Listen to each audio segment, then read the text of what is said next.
Okay, is that everyone in? Yep. Yeah. Okay. Right, at just 7:01, I'll begin. So, good evening and Assalamu alaikum, everyone. I am Neerja Jain, your chair today, and I work as Health Equalities Programme Manager at Kidney Research UK, a charity, and I'm also a trained kidney nurse. Welcome to this, our first SHIA webinar on kidney disease and organ donation. So normally my teams and I would be doing vital awareness on kidney disease and organ donation across the UK face to face. But of course, COVID-19 has put a stop to that. So undeterred, we've found new and novel ways like this.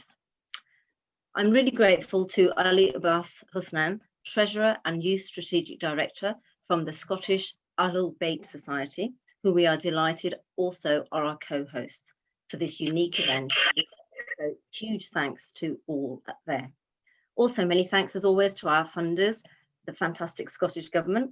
You'll hear more from them and our other amazing speakers shortly. You'll have opportunities at the very end, after all that has taken place, to ask questions of any of our esteemed speakers. Just to say that the webinar is being recorded so that we can share with many more people afterwards that can't attend today. There are also 3 questions in the chat bar that my colleague Bushra will be putting in there. I think she's put them already, and we'll be very grateful if you could answer them during the course of the webinar, as it will provide us with some great feedback to help us with future webinars. Thank you. So finally, you may wonder why we as a kidney charity are so involved in a subject about organ donation. Well, it's because, and you may not know this, but the vast majority of people waiting for an organ transplant are waiting for a kidney. As a research charity, we are focusing on research to make transplanted organs last longer and better. For more information, please do visit our website, Kidney Research UK. So without further ado, I'd like to introduce our first speaker for the evening, my colleague Bushra Riaz, who is the coordinator for the Volunteers for Kidney Research UK's organ donation project in Scotland. Bushra is a graduate in management and maths and holds an MSc in marketing. Having worked full-time within the marketing field for several years, she took time out after her 3rd child. She initially became a valued volunteer in Glasgow for our charity, and then I recruited her on a part-time basis as a coordinator of the volunteers known as peer educators. She joined the project about 3.5 years ago now and has become a real asset ever since. Thank you, Bushra. Over to you.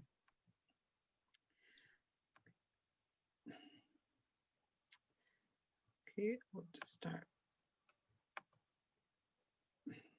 Just to check, everyone can see my screen? Yep. Okay. Okay, hi everyone. My name is Bushra Riaz. I'm the Scottish Peer Educator Project Coordinator for the South Asian Organ Donation Project based in Glasgow and Edinburgh and the surrounding areas. So who are Kidney Research? We are the leading charity committed to developing treatments, patient information and raising vital public awareness to help save lives. Every year, an estimated 60,000 people with kidney failure are alive today because of the advances in research that we have directly contributed to. With our research breakthroughs, more kidney patients and their families have a chance of a better and normal life.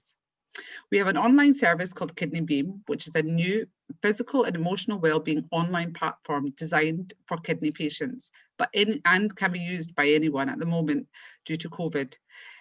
It offers movement techniques, fitness and physical wellbeing sessions. So please do have a look on our website for further information. So what is kidney disease? I'm sure Dr. Shafi will talk more in detail, but just a short summary. It's a silent killer. There are 3 million people in the UK with it right now, and there is no cure. Kidney failure is up to 5 times more common in people from the BAME, that's the Black, Asian and minority ethnic communities. Asian people with diabetes are 10 times more likely to have kidney failure than white people with diabetes, and the 2 major causes being that of diabetes and high blood pressure. So what was the need for the project? We found that the BAME communities represent 14% of the UK population, and the South Asians, that being of the Sikh, Hindu and Muslim communities, represent 7.5% of the UK population, which is the largest group. We found that the registration on the ODR, which is the Organ Donation Register, was very low for the BAME communities. Many of them were unaware of the health issues such as diabetes and high blood pressure being the leading causes for kidney failure, and the importance of becoming an organ donor and organ donation. They are more likely to need a transplant and less likely to donate, and more likely to wait longer for a donation. There was lots of misinformation, like operation guidelines on the myths of mutilation, etc. And we found that there was lots of cultural and religious misconceptions and lack of knowledge, language barriers, and there wasn't a link for community members to ask questions about organ donation. So this gave birth to the Scottish Peer Educator Project. In 2013, the Scottish Government approached Kidney Research UK. It was initially 2-year funded work using the Peer Educator, which is volunteers, but we are now into our 7th, and now it's actually our 8th year. This was to raise awareness of the South Asian communities, the Hindu, Sikh and Muslim, about organ donation, kidney health and disease, and now with the change of law, which is happening in March 2021. So what has been the impact for the project? We've engaged with over 6,000 people. Over 1,000 people have signed on to the NHS register. That's one person can save up to 9 lives. There's more awareness and discussion taking place. There's inquiries and discussions. And the Scottish PE project has been the most successful in the UK, winning many awards such as the Impact on Health at SEMVO and the Scottish Asian Business Awards. So these are just some of the pictures with the volunteers. And as you can see, the volunteers we are from the Sikh, Hindu and Muslim communities working within the communities at these events. So our motto, kidney disease ends here. Thank you very much, everyone. Thanks, Bushra, for that nice and swift summary of our project. So moving on, now I'd now like to introduce you to our next speaker, Dr. Shafi Malik, who is a transplant nephrologist, i.e. a kidney specialist at University Hospitals of Coventry and Warwickshire. He completed his nephrology training in the UK and did a kidney transplant fellowship at the University of Toronto. He has completed clinical research and clinical epidemiology training programs from Harvard Medical School.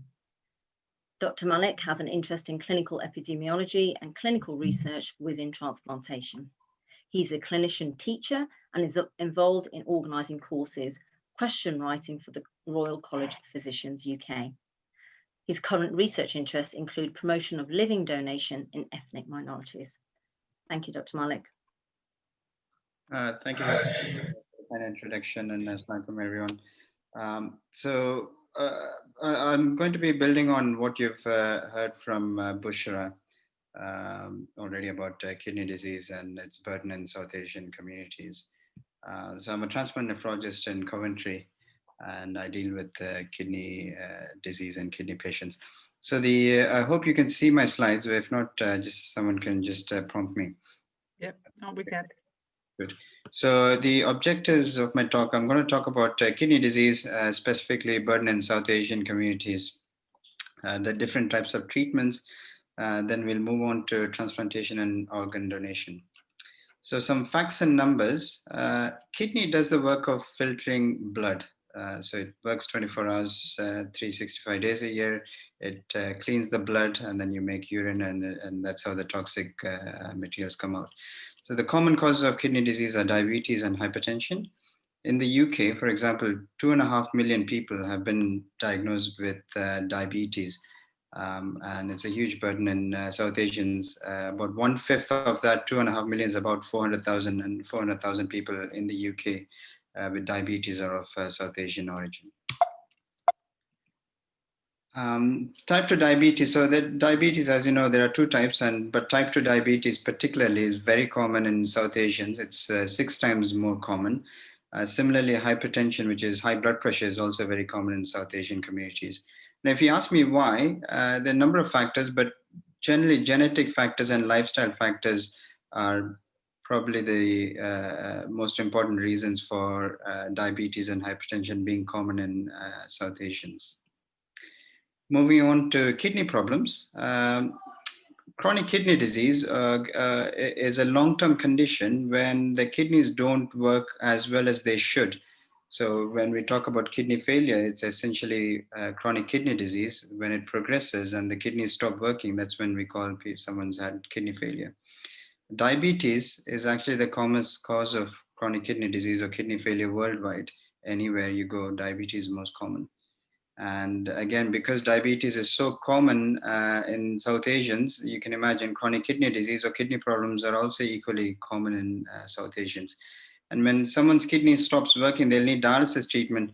And of all the patients are on dialysis in the UK, 18%, which is about 18-20% are actually of South Asian origin. So it's disproportionate compared to the percentage that we make up in the population in the UK. So what actually happens when chronic kidney disease or kidney disease progresses? So when kidneys stop working, they'll need renal replacement therapy, which is either in two forms. Either they need dialysis treatment, where patients come into hospital, they have their blood cleaned 3 times a week, or they need a kidney transplant if they are well enough to have a kidney transplant. And hence kidney transplant is a treatment for kidney failure. But for a vast majority of the patients, kidney transplant would actually offer them better quality of life and also better survival, meaning they would be able to live longer following a transplant than being on dialysis. So if someone is suitable to have a transplant, that would be the preferred treatment. Because, for example, when someone comes in for dialysis, I don't know how many of you would be aware, but they would have severe lifestyle restrictions. For example, they can't eat and drink. They can't travel because they would have to come to hospital 3 times a week to have their blood cleaned. They have severe food restrictions, fluid restrictions. So, patients are constantly thirsty, dialysis patients. But on transplant, they can have a completely normal life. They can travel where they like. They can eat and drink where they like, and they can, enjoy the time with their families and lead a completely normal life. So transplant would have be beneficial for a vast majority of patients. Some facts about transplantation now. In 2018, in the UK, there were about 1,600 organ donors. So when we talk about transplant, either it can come from a living donor when someone living, they donate one kidney to a loved one or a friend, or it comes from a deceased donor when someone dies and they donate a kidney. And in the UK in 2018, there were 1,600 organ donors. However, only 121 were actually from South Asians. The vast majority were from Caucasians. Whereas the number of people needing a transplant in the waiting list, it's about 30% of the people actually waiting on the waiting list need a transplant. So there's a big disparity there. And the Asian blood groups, South Asians, our blood groups don't actually match with Caucasians. So the blood group actually has to match in order to have a successful transplant. So when the blood groups don't match or the tissue types don't match, you can't have a successful transplant. And hence people from South Asian communities or BAME communities wait a year longer on the waiting list on dialysis, waiting for a successful transplant. And as I said, you can have a transplant from either a live donor or a deceased donor. If there may be a potential live donor, a loved one who wants to donate, but even if they don't have the same blood group or tissue type, that's not a barrier any longer. In the UK, we've got a very successful scheme called the Paired Exchange Scheme, where we can actually exchange kidneys between people in the UK, and hence more than one pair or one family can benefit from this process. That's just a quick diagram showing what happens. We take the kidney out when there are 2 kidneys and implant it into the recipient. It goes into the front rather than the back where the native kidneys are. So the transplant is actually placed in the front of the tummy. Are there benefits from donating? There are. Some donors have felt that there are benefits to donating, and studies have proven this. So when people come forward to donate, they actually have to undergo vast number of tests to make sure they are actually healthy and well enough to donate. And sometimes we pick up medical problems that they didn't know of, and they can get treated quickly. They have a boost in self-esteem, feel very well, or increased sense of well-being, and also improve relationships. Say if it's, for example, a husband and wife, and the husband donates a kidney to the wife, as a couple their quality of life increases, rather than one person going to dialysis 3 times a week and spending 4 hours each time traveling back and forth and feeling very tired. If they have a transplant, both the couple, the husband and wife, are indirectly going to benefit. They would be able to spend a lot of time together and travel and so forth. So hence the quality of life actually improves. And even a study done many years ago actually showed that donors probably live longer after donating. The reason being, after someone donates, they actually get like an MOT every year. So they come to hospital and have a blood pressure check and protein, kidney function checked, and so forth. So in that process, sometimes we pick up other medical problems that may have developed, not as a result of the donation process, but other medical problems that the person may have genetically developed, and hence they get treated quicker. So there is a benefit in donating that way. Are there risks? Yes, of course there are risks, and this is what I tell people. If someone's born with 2 kidneys, it's impossible that we donate 1 kidney and the body is going to be okay. The body has to undergo some changes. The risk is very small. However, there are risks that people need to know. The risk of dying is very small. It's about 1 in 3,000. If someone comes in for a hernia operation or gallbladder operation, the risk is much higher. So we don't even do 2,000 live donor transplants in the UK. So not even once every year someone dies from a live donor surgery. It's very rare. Risk of treatable complications is 5% or less, wound infection or clot or damage to surrounding structures during the operation. And in the longer term, once someone is donated, the remaining kidney actually tries to compensate for the loss of the kidney when someone's donated. So in that process, the body may develop high blood pressure or protein leaking from the kidney, or gout, which is joint pains. And all of those things are easily picked up during the lifelong follow-up people get. And the risk of a donor developing kidney disease is actually very, very low. So we would say between if 100 to 200 people donated, 1 person among those 100 to 200 people would actually develop kidney disease themselves. I personally, in my experience in so many years of being a transplant nephrologist, I've only come across 1 person. In the US, for example, about 150,000 people have now donated, and of those 150,000, it's only 200 odd people that have actually developed kidney disease. So it's a very small number. And the risk of having kidney failure later in life is actually not any higher than someone, in the general population, for example, your neighbor or anyone else you might know. So in summary, I'd like to say that transplantation is a treatment for kidney failure, just like dialysis. But for someone who's well enough to have a transplant, it's associated with the best survival and best quality of life being on dialysis. And the message again is that we do not have enough disease donor organs, and there is a disparity in the Asian community. And live donor transplants compared to disease donors would definitely be better, because live donor transplants last longer. It's a much more planned operation, and the risk from live donor surgery is very, very small. So I'm going to leave you with my summary slide that just says, after donating a kidney, a person can live exactly the way they lived before donating: long, healthy, active life with virtually no restrictions whatsoever. Thank you. Thank you very much, Dr. Malik, for that very clear and wonderful summary. I think it's so important for people to realise the kind of illnesses that people within the Asian communities can have that can lead them to go on to need a transplant. So thank you very much. And if you're interested in living donation, you'll hear more shortly from our speaker shortly, Jen Lumsden. For those of you who might have just joined, can I just say that you will have opportunities to ask questions right at the very end. Do you want any present for structure work? Oh, sorry. Just need to make sure everyone's on mute when they come on and join in. Yeah, yes, please. I was wondering what that was. Yes, please. And also just to say, if you've just come on as well, we've got 3 questions in the chat bar. If you could take a few moments to respond to those, that would be great. Thank you. So we will move on now, and I'd now like to introduce our next great speaker, Sharon Grant, who is a civil servant in the Scottish Government and is head of the team tasked with implementing the Human Tissue Authorisation Scotland Act 2019, which will introduce the law on the opt-out system of organ and tissue donation. Sharon was also a member of the team responsible for developing the content of the legislation. Over to you, Sharon. Thanks, Neerja. Welcome everyone, and thank you for coming tonight.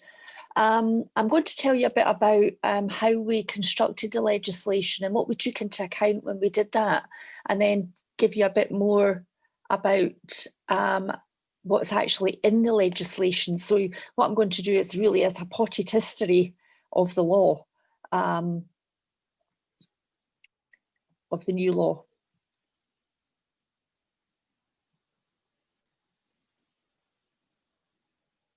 Is it working for you, Sharon? No, it's not. All Sorry. right. It's okay. I'll just do it for you. It's okay. Okay, so slide one.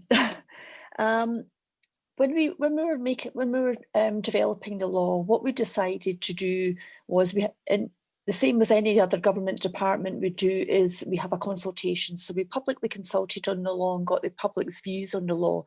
There was overwhelming support for the introduction of an opt-out system. We spoke to the public, we also spoke to the NHS, the doctors or nurses who are responsible for donation and transplantation in the NHS in Scotland. And we also spoke to other agencies. We spoke to faith groups and we also spoke to third sector charities as well. What overwhelmingly came across was that organ donation is a gift. So it's a gift that it's a life-changing event for someone, but it is also comes at a time of tragedy. This is about deceased donation, so this is donation after death. So we have to think that every time someone donates an organ or organs and tissue in deceased donation, it's as a result of the loss of a loved one. So in developing the legislation, what we were keen to do was make sure that any decision that was taken was a decision of the person and that themselves, and that no donation would happen if a person was against donation.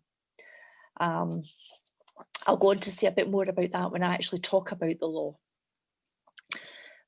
Donation can only take place, as I said, if a person dies. But if that person dies, it's got to be in a hospital, and it has to be usually in an intensive care unit. Doctors and nurses, you'll know yourselves when you've got a family member in hospital, the NHS are fantastic. They go out their way to try and make that person well again. If that's not possible, there might be a conversation with the family about organ and tissue donation and tissue donation. If that was the case, a separate team of doctors and nurses would be involved in the process. Specialist nurses for organ donation or tissue donation would support the family through the donation process and check the organ donor register to see if that person had made a decision on the organ donor register. They might have opted into donation or they might have opted out. The family would tell the nurses would tell the family about the decision and have a discussion with them about whether that was the person's last wishes. Now, as I talked about earlier, we consulted people. We also consulted, when we were developing the legislation, people on the nurses and doctors on what the process was. So the legislation itself that we are bringing in will actually mirror the process that happens at the moment. So all the way along this process, there are checks and balances in place that were already in place with the NHS, but we've put them into law. That gives transparency both for clinicians and for the public. The new law, as I said, is intended to mirror current safeguards. But why were we changing the law? Well, what we know from research is that 90% of people in Scotland support organ donation, but only around 50% of people are on the organ donor register. So governments need to do all they can through a range of mechanisms to try and increase donation. And increasing donation, no matter what law is in or what initiative takes place, doesn't happen overnight. In the last 10 years, we've had a lot of high profile campaigns and organisations supporting publicly organ donation and tissue donation. That's added to the public's interest in donation and awareness, and that's why we've got around 50% of people on the organ donor register. We've also got taken on specialist nurses for organ donation. So in the last 10 years, we've got nurses that are specially trained to work with families and support families through the donation process. And we've also worked with Kidney Research UK in the last few years, as Bushra had said, and we've got a team of peer educators who are volunteers who explain donation and transplantation to ethnic communities and also encourage people to make a decision. We're changing the law because there are at any one time over 500 people on the transplant waiting list, but only 1% of people will ever die in circumstances where they could become a donor. Now that is because usually you have, as I said before, you have to die in an intensive care unit of a hospital. And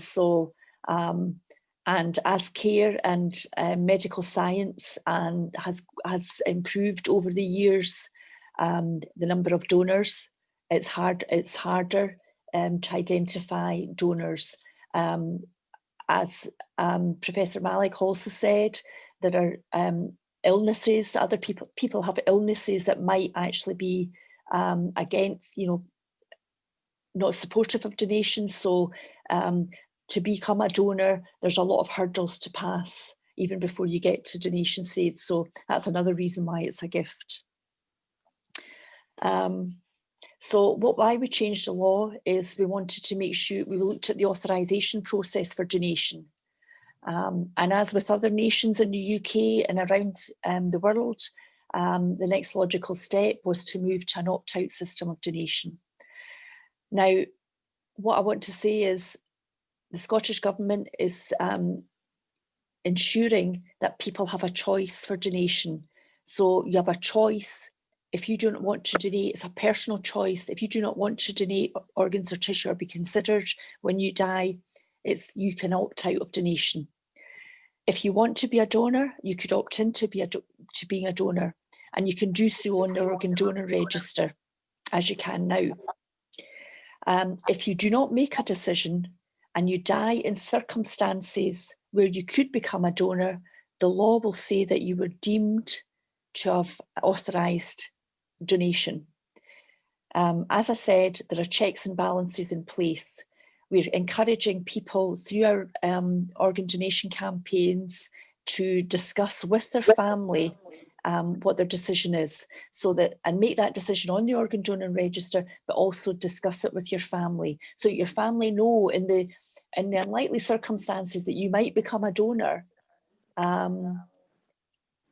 your family will know what your decision was. And if you change your decision, you could change your decision. If you made a decision and a few years down the line, you change that decision, you can still change that decision on the organ donor register, but also tell your family. And donation, you're registering on the organ donor register is for transplantation only of commonly donated organs and tissues. So there's checks in place that would prevent, anything else being removed. So it would normally be your heart, liver, kidneys, lungs that would be donated, pancreas, etc. There are checks in place, and if in the future, if medical science develops enough and other transplants happen, which sometimes they do in other countries, your nearest relative would be approached about that, but it's a very unlikely circumstances for that to happen. Again, the family are approached. So one of the checks is that family are always approached to find out what your latest view would be if you were a potential donor. We've also developed in the law through speaking to faith groups and things that it's important that your faith is considered. So the type of death you may die, you may die where it might not be compatible with a donation, might not be compatible with your faith, and that will be taken into account through discussion with your family. But we've also got a button on the organ donor register which tells you you can actually tick to say that your faith is important to you. So that's another double check. The nurses will always ask, but they will always check the organ donor register. When they see that, they will also ask, and even if you're not on the register, they will also ask about your faith, your family about your faith. So that is always taken into account. There are protected groups. So deemed authorisation or the opt-out system doesn't apply to certain people. It doesn't apply to anyone under the age of 16 years. Although someone from 12 years of age can sign on the organ donor register to opt in or opt out, the opt-out system doesn't apply to them until they're 16 or over. We also have anyone that was not resident in Scotland for 12 months or more would not be deemed to have authorised donation. Their family, their nearest relative would be consulted on maybe what their views were, and the nearest relatives could be asked to make a decision.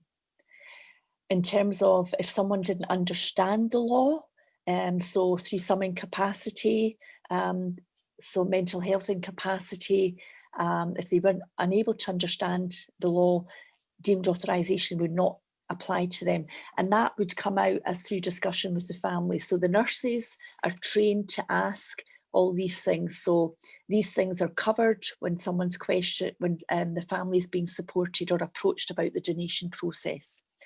And finally, one of the other main aspects of the law is tests. Now, for transplantation to be a success, particularly in deceased donation, some tests have to take place to ensure that there's a match for transplantation.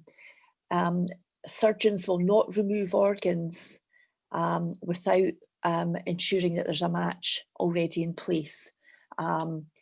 So that's the last thing they want to do. The NHS would not remove organs unless there was a match. So sometimes, so when you opt into organ donation, or if you're deemed to have authorised donation, you're also authorising for these routine tests to take place. So there would be blood tests or urine tests or x-rays taken at the bedside. And that's just to check that your organs are compatible and functioning well enough for transplantation. So the law puts a clear framework around these tests so that people that know it's part of the process.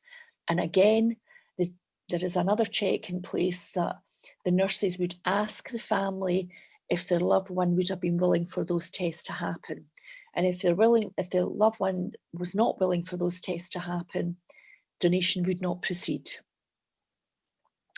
So we'll be making all these things clear in our ad campaign, and also so we started an ad campaign on Monday. So it was our public information campaign started on Monday past, and that will build from now through to March into TV, main TV advertising, radios. We've got slots on Radio Awas, etc., to talk more about the law.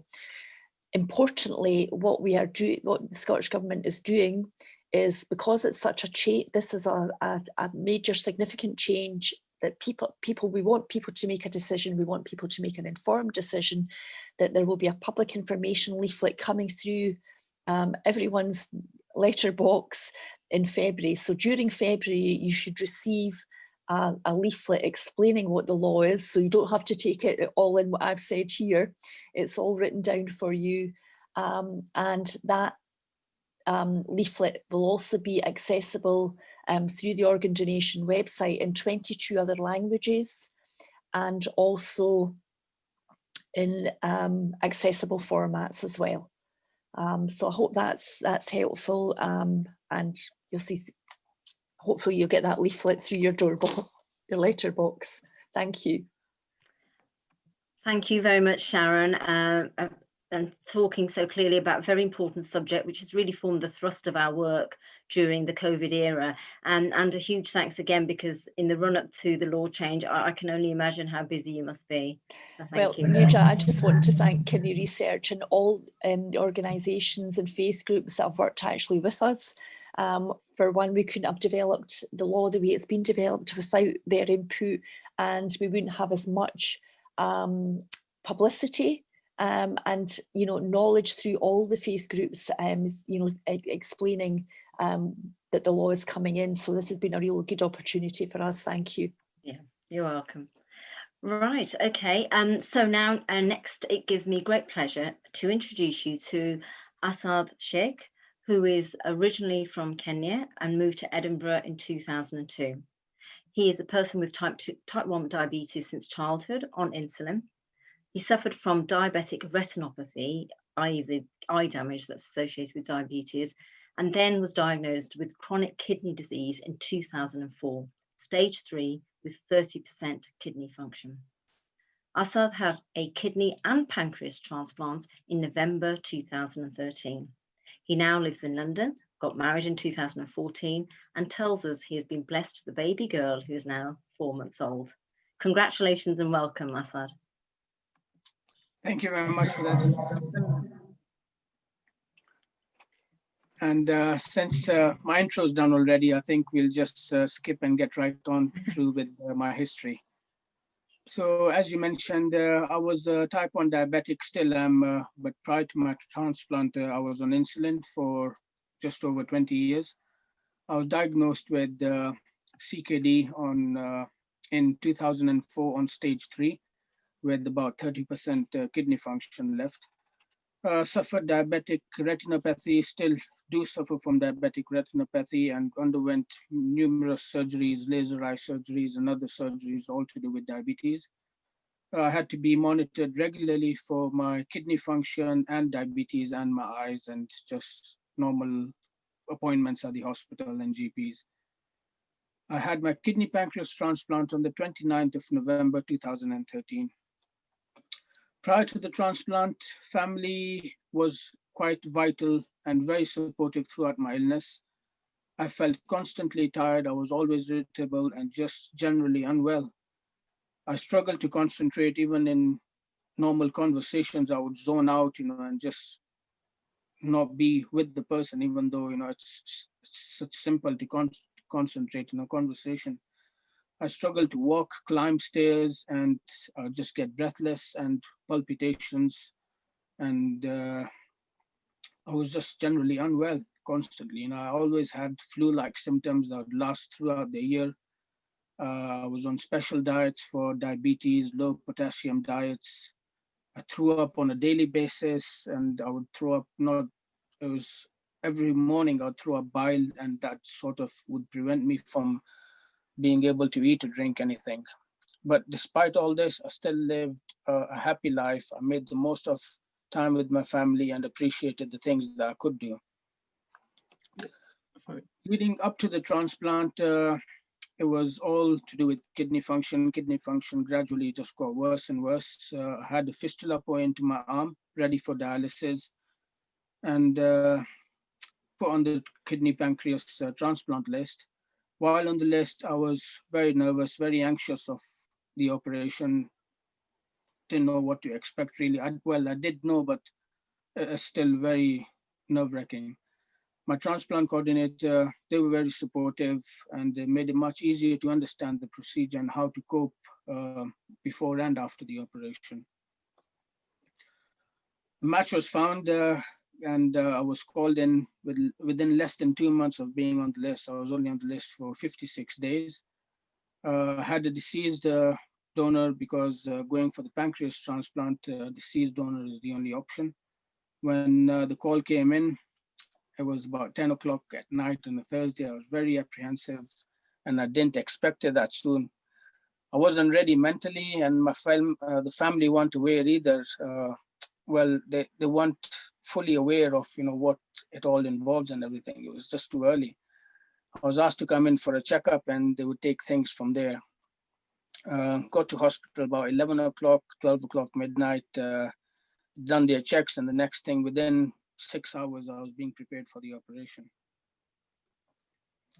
So the operation itself was about 13 hours. I was moved on to the ICU after for recovery and monitoring, and I spent about 8 days in hospital. At the operation, when I went into the theater, my dad was actually waiting outside for me, outside the theater. And after about 6 hours, he bumped into the coordinator, who asked him what he was still doing there, and told him to go home and call him when he was ready. That's me in the ICU. Sorry, And, excuse me. Sorry, Asad. Please put yourself on mute. Thank you. Sorry, Asad. No worries at all. Can I carry on? Yep, carry on. Yeah. So the operation was thankfully successful, and both organs started working immediately. I stopped insulin ever since. I've not had an insulin injection since the operation, not been on any dialysis either. Recovery was long, it was painful, and the only thing I could do was just be patient. And this was where the family support actually helped me through this. If it wasn't for them, I don't know how I would have coped. It's only after the transplant that I did realize how ill I was. Before then, you know, it became sort of normal and a routine to myself. So thankfully, I didn't experience any complications. The minor complication that I did get was nerve damage to the left foot, causing a dropped foot. And I was unable to walk for a week. Gradually, the pain got better, and you know, I started to walk normally, but the sensation in my foot is still not there. But apart from them, no other complications. Life now is good. Thank God, the Almighty, for that. I'm no longer a diabetic. I have to take immunosuppressants for the rest of my life. It's better than taking injections anyway. I feel better. I can live a relatively normal life. You know, there's no more restrictions on fluid, no more restrictions, potassium diets, or any of those kind of things.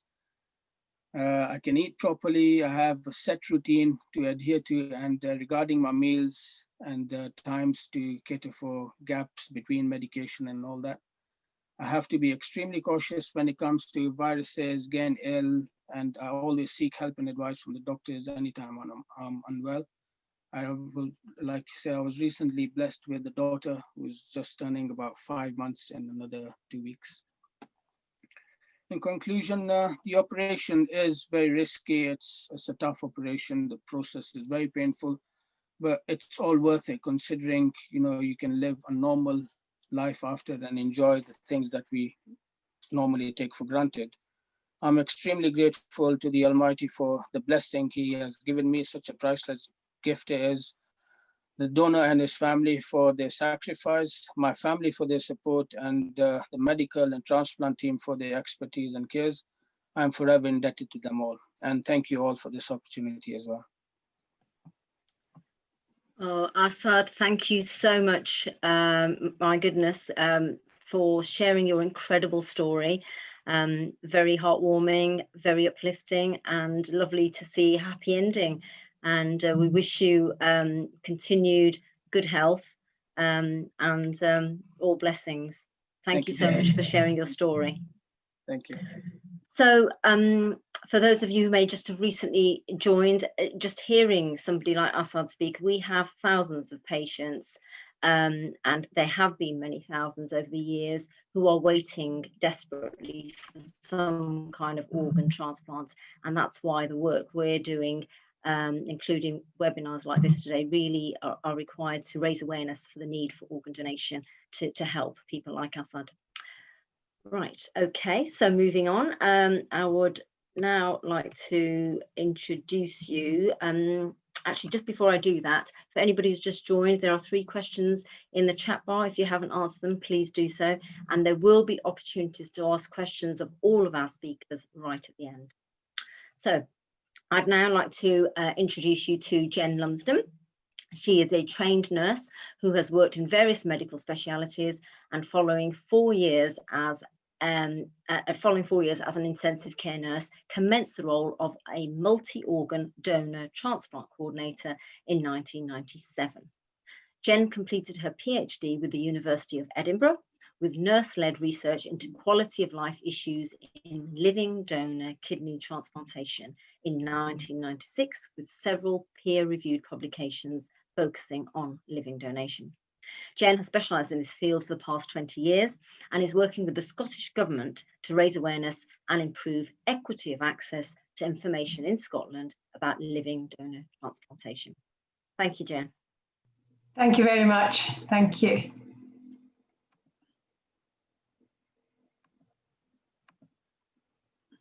Lovely. That's super. Can everybody see the screen? Thank you. So I really welcome the opportunity just to give you a broad outline about living donor kidney transplantation. I'm just moving my first slide forward. Is that? Oh, yeah. If you can you can do it yourself, Jane, now, if it's easier. Yes. Oh, it's not. It doesn't seem to be moving. there. Here we go. That's lovely. Thank you. Was that me or was that? No, Yeah. that's yourself, Jane. Yeah, super. Okay, so we're very proud in Scotland of performing the first living donor kidney transplant. The first transplant in the UK actually was done in Edinburgh in 1960. So this year we're celebrating the 60th anniversary of transplants in the UK. And you know, this was groundbreaking at the time. Dialysis had just been introduced, but these twin brothers did incredibly well after this first living donor transplant, and you know, really things have progressed since there. And you know, nowadays, you know, almost, you know, over 400 people in Scotland in the years 2018 to 2019 received transplants, with the majority of them receiving kidney transplants. But, you know, heart transplants, liver transplant, lung transplants. So we really have, you know, changed so many people's lives over the years with transplantation, which we're very proud of. When somebody has kidney failure, as you've heard already, there are two options from a dialysis point of view, of hemodialysis and peritoneal dialysis. But we're really very keen that if somebody's going to be fit enough and benefit from a transplant, that they explore transplant as their first option. And as we've heard already, the best transplant to have is a living donor transplant because it has the best long-term survival rate. 90% of patients are still alive at 10 years, which is better than receiving a kidney from the list. So, you know, we really want to encourage people when they have kidney failure is to think about living donor transplant first as the best option. We realise, though, that it's incredibly difficult, that somebody comes to clinic and they're feeling well, and then the doctor says to them, well, your blood results aren't very good. You know, probably in the next year or so, we're going to be thinking about treatment for your kidneys failing completely. You know, why don't you go home and speak about, you know, somebody giving you a kidney?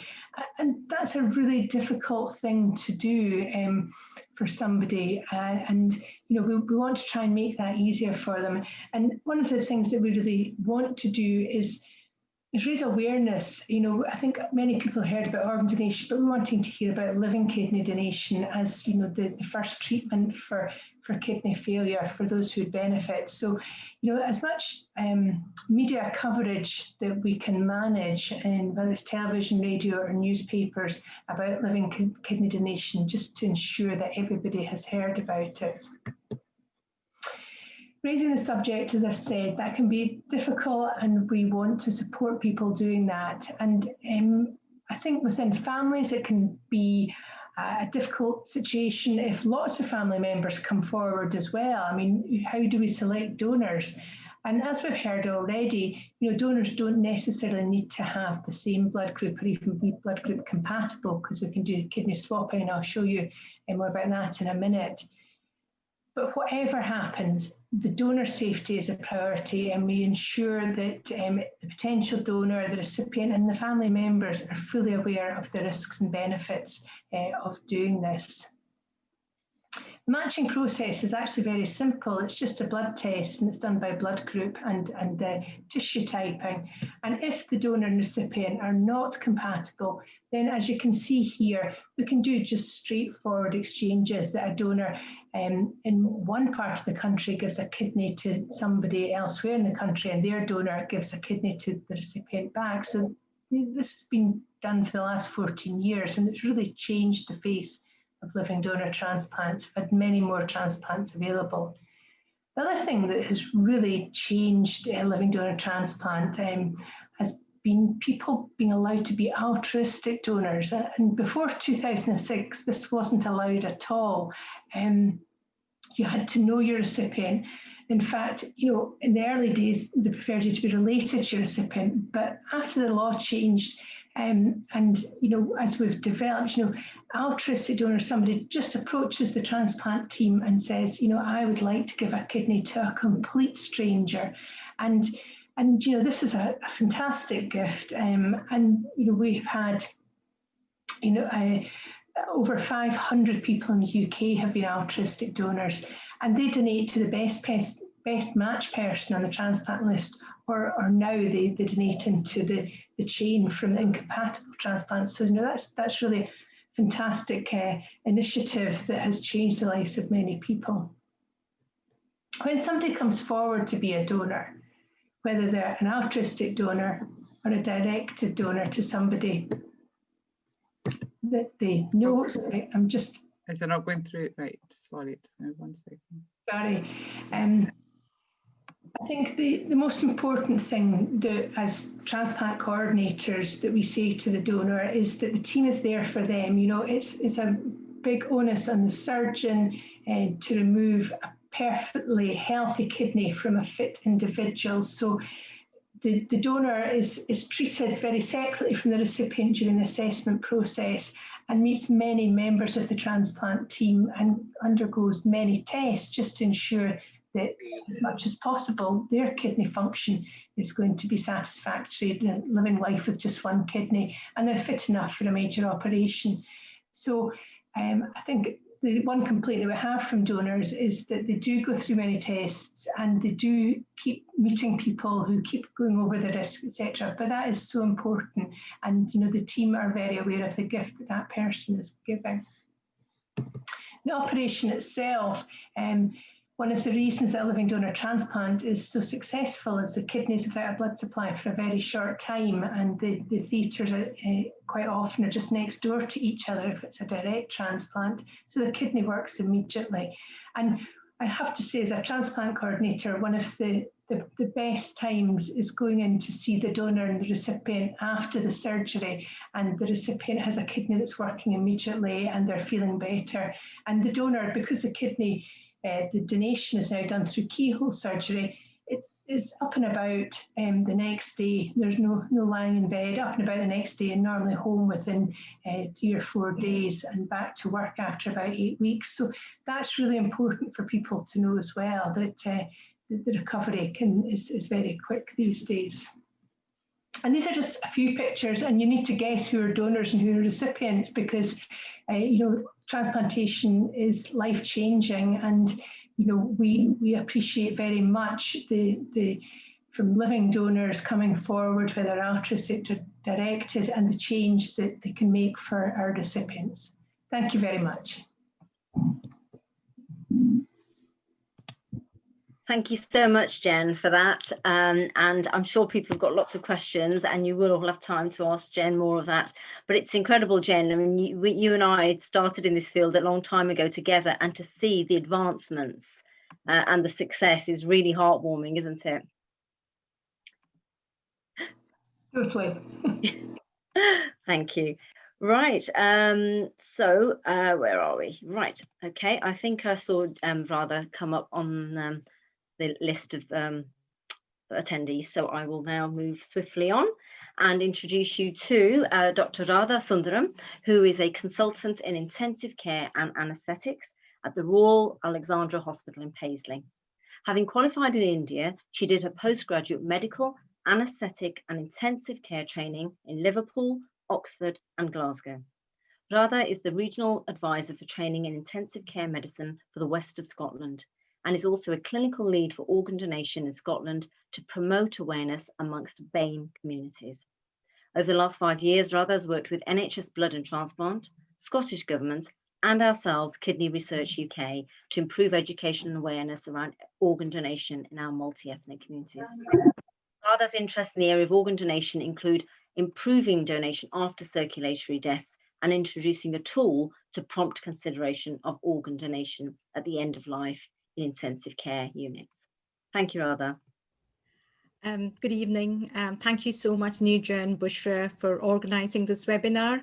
I must say that every time I do it, I'm always humbled by the accounts of the people that are able to come and share how transplantation has transformed their lives. And it's such a powerful reason for us to all actually support donation.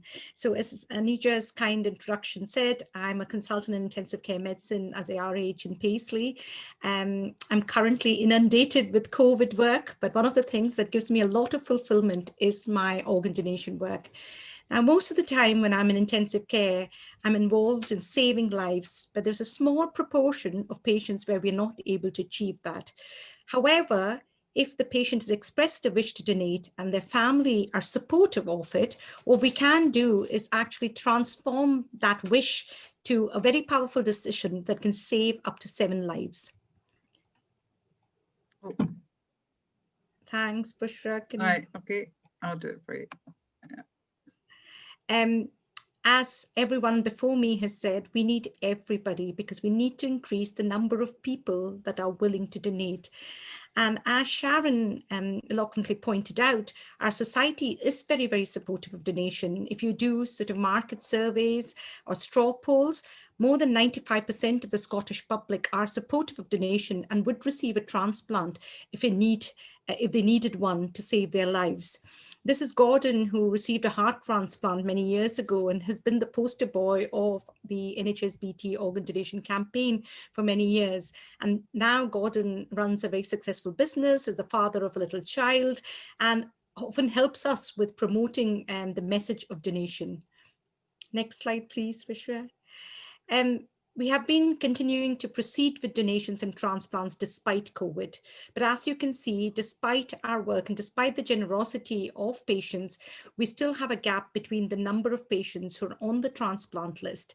Even with the small number of patients who proceed with donation and the large number of lives that they can save, there is still a gap. Next slide, please. 3 people die each day waiting for a transplant. And the truth of modern medicine is that each of us is 5 times more likely to need a transplant than become a donor. As BAME patients, we are 3 times more likely than our Caucasian counterparts to need a transplant. And sadly, our families are 3 times more likely to refuse to proceed with donation. Donation can save up to 7 lives. And of the 500,000 who die each year, only 1% are actually in a position to donate. And we can only proceed with donation if the patient is on a ventilator in an emergency department or in an ICU and futility has been reached. Next slide, please. I know this has been discussed. So if you take a country of our size, the UK, we have about 600,000 deaths. But if you look at the number of potential organ donors, there are only about 6,000. Next slide, please. And of those, if you look at the people who are actually eligible to donate because of the lack of contraindications or comorbidities, the number comes down even lesser to 5,815. Next slide, please.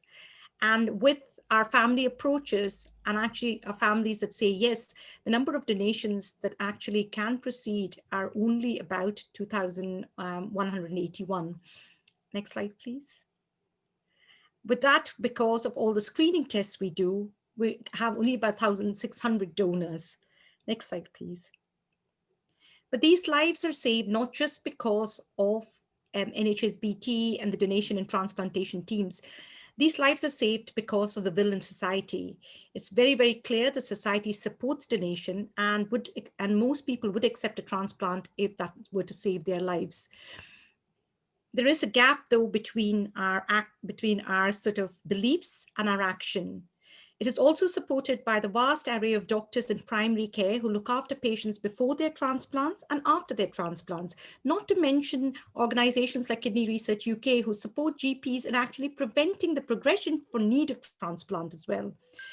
Transplant units do their best in continuing with the transplants and looking after the patients post-transplant. And ICUs help to actually fulfill the wishes of our patients and actually support the families as they support donation if that was the express wish of their family member. Next slide, please. How do we actually express our wish to donate? We register our wish, and currently we actually register our wish either online when we go and register with the GP or get a driving license. But the most important thing is that we share that wish with our family, that we tell our family that we wish to donate. Because it is very clear that if our family know that we had an expressed wish to donate, they are more likely to proceed with donation at a time when they're struck with grief. Next slide, please. The law is changing in Scotland on the 26th of March, 2021. And as Sharon explained, next slide, please. the conversation subtly changes. Now, the law has already changed in Wales. That was in 2015, and the law changed in 2020 in England. It's going to change in Scotland in 2021. And what actually changes is the conversation that medical and nursing teams have with families. All patients will be deemed to actually wish to donate, and the families are asked if there is a reason that they know that the patient would not have wanted to donate. And although this seems like a very, very subtle difference, it's actually very, very empowering for medical nursing teams to approach family. And it's just the way the conversation is reframed. In Wales, since 2015, since the law has changed, there has been an increase in family consents or authorization from 47% to well over 70%. Next slide, please. What I would like to reassure you is that medical and nursing teams in intensive cares will continue to save lives as long as there is meaningful prospect of survival. We continue with curative care, and then there comes a point when futility is reached, when we know that despite our best efforts, despite us willing the patient to get better, all our efforts are actually futile. And then the focus of care moves to comfort and dignity, and families are approached about end-of-life conversations. Next slide, please. What is death? Death has many theological definitions, and all our scriptures actually do have a definition of death. However, the biological definition of death is that death is the irreversible loss of the essential characteristics which are necessary to the existence of a living human person. And it is the irreversible loss of capacity for consciousness combined with the irreversible capacity to breathe. Donation only proceeds after death and deceased donation. There are two patient groups. One of them, it's called brainstem death, when they have a catastrophic brain injury, and the brainstem, which is the part of the brain that controls respiration and circulation, is so damaged that if you take the patient away from their life support, there is no prospect of survival. In order to establish brainstem death, we do a series of tests that are done by two doctors. One of them has to be a consultant, and the other one has to be a doctor who's been qualified for at least 5 years. We all receive training in doing this, and it's a legal document that we sign. The time of death is the time that we actually sort of conclude that the brainstem is dead. And more we've started inviting families actually into the intensive care units for them to see us doing these tests. The tests are not painful. In fact, the tests show that actually if the family member is detached from life support, there is no prospect of survival. The other group of patients that we proceed with donation is called circulatory deaths. Now, there are patients that might have had a cardiac arrest in the community, and they come to intensive care unit, and for about 3 to 5 days, we provide them with intensive care. But a lot of investigations done will give us evidence to actually reassure ourselves that we cannot, that actually futility has been reached. And despite anything that we do, we will not be able to make this person survive. We then can speak to the family and then actually withdraw treatment or withdraw life support, and then the patient can then proceed to donation. Next slide, please. Thankfully, in the UK, we have a robust ethical and legal framework that actually supports doctors and nurses to proceed with donation. The GMC and the UK Academy of All Medical Royal Colleges gives us the license to discuss donation when caring for a dying patient. And it says that if it has been established that further life-sustaining treatment is not of overall benefit to the patient, and it has been further established that donation would be consistent with the patient's wishes, values, and beliefs, it should become an integral part of their last days and hours. And I guess with the change in the law, what would happen is it would be that if we further establish that donation wasn't against their wishes, we could proceed with donation. We would only do so if the family gave us their assent. Next slide, please. In all ICUs, we have various types of tools that help us actually approach families. And one of the tools that the Scottish intensive care units use is called the comfort tool. C is a consensus decision. So even if there is one voice, even if there is one nurse, one doctor who is of the opinion that futility has not been reached, we will not actually broach the end of life discussion. We will not actually proceed with our end of life care.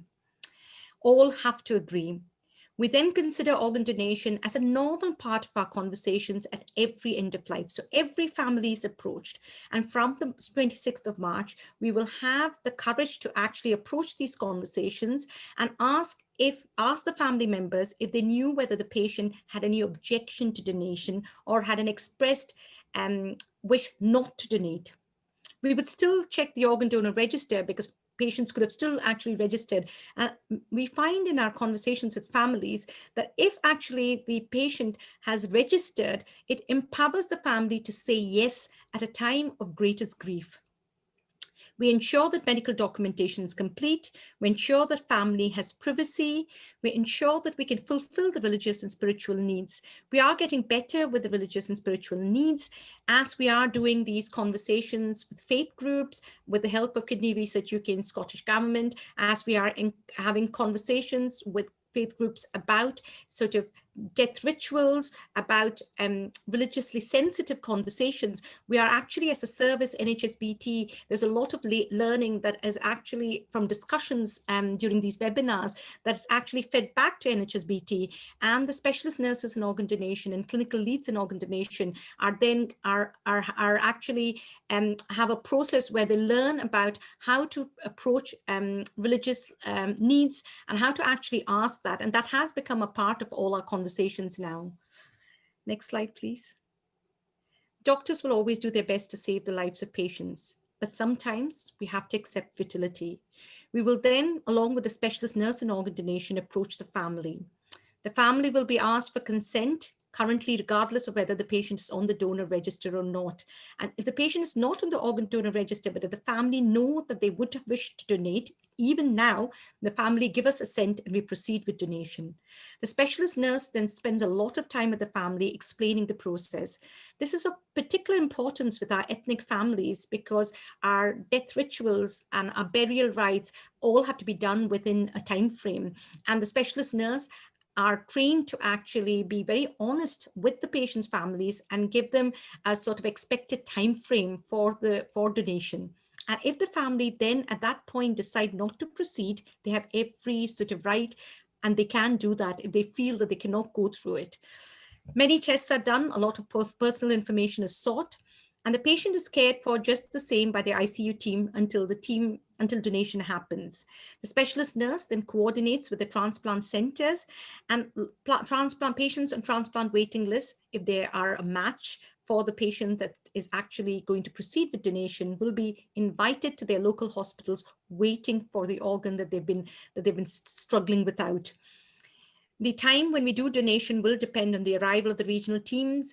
Things like bed pressures, weather in the winter, travel arrangements can have an effect, but the specialist nurses in organ donation support the family and keep them informed of any delays to this. The family are encouraged to stay with the patient until it's time to go to the operating theatre. Spiritual and religious help is offered, and we've had a number of occasions recently in our conversations with families where we've actually involved faith leaders. The family can then decide whether to go or stay once the patient goes to theatre. In theatre, the patient's looked after by a consultant anaesthetist, and the surgical team that arrive, the regional retrieval teams that arrive, or have consultants that actually proceed with the retrieval. The operation is done as respectfully as any other operation. There are lots of myths in our communities about how the body is mutilated, and the patient is treated as if they are alive, and the operation is done as if they were having an operation in good health. All religious considerations are adhered to, and the family is then given an opportunity to say goodbye. The specialist nurse in organ donation keeps in touch with them throughout. We often find that families tend to leave the hospital once the patient goes to the operating theatre, but if they wish to stay, they're encouraged to stay. After this, the specialist nurses in organ donation remain in touch with our families, and we see this as a great act of heroic sort of courage when during the time of greatest grief they have said yes to donation, because it actually has no benefit to their own relative, and there are 7 others who they don't even know who are actually going to benefit from it. They are given the Cross of the St. John's, and there are ceremonies done by the Scottish Government and NHSBT quite regularly. We've not been able to do it because of COVID in Kelvingrove. Museum and Holyrood, celebrating these heroic acts of courage by these families. We also help to make memories and legacies, handprints of the patient, locks of hair, and anything that the family would like. And the specialist nurses and the nurses in intensive care are very good at navigating the family through this period of intense grief. Next slide, please. My appeal to everyone is that actually this is an opportunity for us to help to no cost of ourselves. Donation is community action. It's almost like the community actions that we're being asked to do during COVID, to wear a mask so that we can protect others and ourselves, to actually obey rules so that we can protect all those that are suffering. By saying yes and sharing that information with our loved ones, we can save up to 7 lives. And if we donate our corneas, we could give sight to a couple. If we donate our skin or tendons or valves, heart valves, we could transform the life of a few others. And with no cost to ourselves, we could actually transform the life. It's perhaps the biggest act of generosity that we could actually do. And I would appeal that we should go from intent, because we all do support it. None of us would ever say no to donation, but that seems like such an abstract concept that it actually seems to be much in the future. But actually, if we took the time to register our desire to donate, our wish to donate in the organ donor register, which will continue, it'll actually empower our families to say yes at the time of their greatest grief. Thank you. Radha, thank you so much once again. And I know there probably will be people wanting to ask questions. And for those of you who do, it's not long now, you'll get an opportunity to ask Radha and the others. And Radha, I'd just like to extend a special thank you, because we know how terribly busy you